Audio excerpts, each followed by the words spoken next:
आता मुंबईतून एक घडामोड जाणून घेऊयात। मुंबई महापालिका निवडणुकीच्या पार्श्वभूमीवरती शिवाजी पार्कमध्ये दोन्ही ठाकरेंची तोफ धडाडली। उद्धव ठाकरे आणि राज ठाकरे तब्बल 20 वर्षांनंतर एकाच सभेत दिसले आणि या सभेसाठी दोन्ही पक्षांचे मुंबईतील उमेदवार आणि हजारो सैनिकांची गर्दी जमली होती।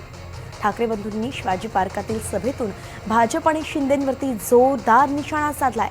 भाजप नेते अण्णा मलाई यांचं मुंबईबाबतचं वक्तव्य, हिंदी भाषा सक्ती, भाजपमधील निष्ठावंत आणि शिवसेनेतील फूट अशा अनेक विषयांवरती ठाकरे बंधूंनी भाजपवरती कडाडून टीका केली आहे। तर यावरती उद्धव ठाकरे काय म्हणाले त्यावर एक नजर। आणि जमलेल्या माझ्या तमाम हिंदू बांधवांनो, भगिनींनो आणि मातांनो,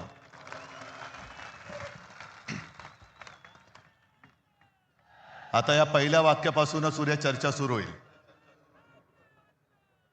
की राज मराठी बांधवांनो, भगिनींनो आणि मातांनो म्हणाले आणि उद्धव ठाकरे हिंदू बांधवांनो, भगिनींनो मातांनो म्हणाले। अहो, हेच तर आमचं म्हणणं आहे। कारण मुंबई महानगरपालिकेची निवडणूक सुरुवात कोणी केली, महापौर कोण होणार, त्यांनी सुरुवात केली आणि आम्ही म्हणतो मराठी महापौर होणार, ते म्हणतात हिंदू महापौर होणार। मग देवेंद्र फडणवीस हिंदू आहेत की नाही हा पहिला माझा त्यांना प्रश्न आहे। जरा तपासून बघा, काय तपासायचं असेल तर।